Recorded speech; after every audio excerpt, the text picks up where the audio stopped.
తెలంగాణ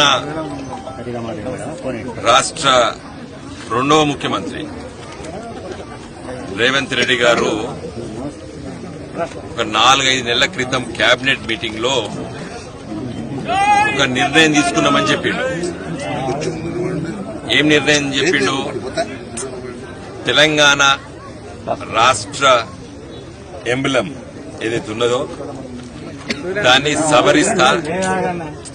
దాన్ని సవరిస్తా చేర్పులు మార్పులు చేస్తాను, దాంట్లో ఉన్నటువంటి కాకతీయుల కళాతోరణాన్ని తీసివేస్తా, చార్మినార్ని తీసివేస్తాను, తెలంగాణ ఉద్యమ స్ఫూర్తిని నింపుతాను అని చెప్పి వ్యాఖ్యానాలు చేశాడు. ఆ రోజే మేమందరం కూడా మా నిరసన తెలియజేశాం. దానికి ఒక కమిటీ వేసి నిర్ణయం తీసుకుంటాను, తొందరగా ఎలాంటి చర్యలు తీసుకోను అని చెప్పిండు. సరే, కమిటీ వేసిండా సబ్ కమిటీ వేసిండా అది పత్రికలో చూసినాం. కానీ ఎవరు ఒక సబ్ కమిటీ కూర్చొని ప్రజా అభిప్రాయం సేకరించినట్టయితే నేను ఎక్కడా చూడలేదు. ఒక సబ్ కమిటీ ఒక కమిటీ వేసినా చెప్పిండు రేవంత్ రెడ్డి. మరి ఆ సబ్ కమిటీ ఎక్కడ పోయి పౌరులతోని సమాజంలో ఉన్నటువంటి ముఖ్యులతోని ముఖ్యంగా చరిత్రకారులని తో ఎలాంటి విశ్లేషణ చేసినట్టయితే ఎక్కడ అవపడలేదు. తన నిర్ణయాన్నే ఇలా అమలు చేసి రేపు జూన్ 2వ తారీఖు నాడు 10 సంవత్సరాలు తెలంగాణ రాష్ట్ర ఏర్పడినటువంటి వార్షికోత్సవ సభలో సోనియా గాంధీ గారిని పిలిపించి మరి ఈ ఎంబ్లంని, తెలంగాణ చిహ్నాన్ని, తర్వాత తెలంగాణ గీతాన్ని నేను ఆవిష్కరిస్తానని చెప్పి నిన్న ఢిల్లీలో కూడా ప్రకటన చేశాడు రేవంత్ రెడ్డి గారు. నేను అడుగుతున్నాను, ఈయనకు ఎందుకు తెలంగాణ సంస్కృతి పట్ల, తెలంగాణ చరిత్ర పట్ల, తెలంగాణ కళల పట్ల వ్యతిరేకత? ఎందుకంటే ఆయన ఒక సమైక్యవాది. తెలంగాణ రాష్ట్ర ఏర్పాటును తుపాకీ పట్టుకొని పురవీధుల్లో తిరిగి కరీంనగర్లో చంద్రబాబు నాయుడు వెంట ఉండి భయభ్రాంతులు చేసిండు తెలంగాణ ఉద్యమకారులు. పచ్చి తెలంగాణ వ్యతిరేకి అవుపడుతున్నది. ఆయన ముఖ్యమంత్రి అయ్యి ఇది 6వ మాసం, 6 నెలల్లో ఒక్కసారైనా జై తెలంగాణ అని అన్నాడా? ఒక్కసారైనా జై తెలంగాణ అని అన్నాడా? ఎక్కడ అనలేదు. జై రాహుల్ అన్నాడు, జై సోనియా అన్నాడు, కానీ జై తెలంగాణ అనలేదు. మేము మా కళాతోరణాన్ని ఇలా సాయంకాలం పూట మరి అందరి విజిటర్స్ లాగా మేము వచ్చి చూస్తున్నాం.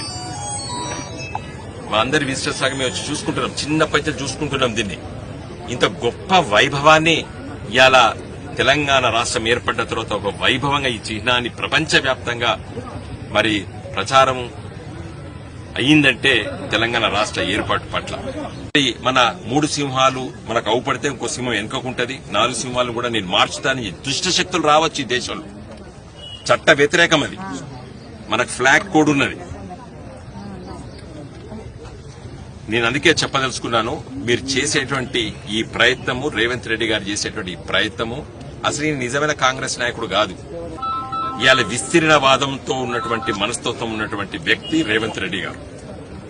ఇవాళ చంద్రబాబు నాయుడు గారు, ఈ రేవంత్ రెడ్డి గారు ఇద్దరు గురు శిష్యులు. రేపు తెలంగాణ చరిత్రను మరిపించాలే, తెలంగాణ ప్రజలకు తమ చరిత్ర ఉండొద్దు, తెలంగాణ ప్రజలకు తమ కళలు అవుపడొద్దు అనేటువంటి దుష్ట శక్తులు ఇలా ప్రయత్నం చేసే దాంట్లో కూడా ఈ రేవంత్ రెడ్డి గారు ముందుకుండి ప్రయత్నం చేస్తున్నాడు. 2వ అంశం ఏం చెప్తాడు? నేను తెలంగాణ ఉద్యమ స్ఫూర్తి తగ్గట్టు ఈ ఎంబ్లంని చిత్రీకరిస్తా అని చెప్తున్నాడు. అసలు నీకు హక్కు ఎక్కడిది? తెలంగాణ ఉద్యమ చరిత్ర గురించి, తెలంగాణ ఉద్యమ స్ఫూర్తి గురించి మాట్లాడే నైతిక హక్కు ఉన్నదా మీకు రేవంత్ రెడ్డి గారు? తెలంగాణను వ్యతిరేకించిన వాళ్ళు, తుపాకీ గొట్టం బట్టి తిరిగిన వాళ్ళు మీరు. తెలంగాణ ఉద్యమాన్ని అణిచేటువంటి చంద్రబాబు నాయుడుకు వత్తసు పలికిన వారు మీరు. మీరు తెలంగాణ ఉద్యమం గురించి వెళ్ళి మాట్లాడి ఉద్యమ స్ఫూర్తిని నేను చిహ్నంలో నింపుతా అంటే అది హాస్యాస్పదం. నవ్వుతారు అందరు ప్రజలు, తెలంగాణ ప్రజలు నవ్వుతారు. గవర్నమెంట్ ఆఫ్ ఇండియా నుంచి గెజిట్ రావాలి. రంజిత్ అర్థమైందా? ఇప్పుడు వీళ్ళకి ఎవరు చక్కగా ఏం తెలియదు. ఇప్పుడు ఉన్నటువంటి వాళ్ళు ఇది కేసీఆర్ గారు ప్రతిపాదన చేసిన తర్వాత కేంద్ర ప్రభుత్వం బాగా ఆలోచించి ఇచ్చినటువంటి జీవో కాపీ. తర్వాత ఈ చట్టం ఉంది, దీనికి state emblem of India regulation of use rules 2007 ఇది అమెండ్మెంట్ కూడా అయింది. దీని ప్రకారంగా కేంద్ర ప్రభుత్వం ఒప్పుకుంటేనే మార్చొచ్చు. కాబట్టి ఈయన ఇయ్యాలని రేపు 2వ తారీఖున ప్రకటన చేస్తే అది అయ్యేది కాదు, పోయేది కాదు. నేనే పర్సనల్ గా హైకోర్టులో కేసు వేస్తున్నాను. ఇప్పుడు సమ్మర్ వెకేషన్, అది సమ్మర్ వెకేషన్ అయిన తెల్లారే ఐ మై సెల్ఫ్ నేను, ఎందుకంటే కాకతీయ యూనివర్సిటీ కాలేజ్ ఆఫ్ లాలా నేను పట్టభద్రుడిని కాబట్టి న్యాయశాస్త్రం కాకతీయ విశ్వవిద్యాలయం చదివిన నేను తప్పనిసరిగా చట్ట ప్రకారంగా నాకున్నటువంటి హక్కు, ఫండమెంటల్ రైట్ ఇన్వోక్ చేసి నేను దీన్ని సంరక్షిస్తాను. జై తెలంగాణ.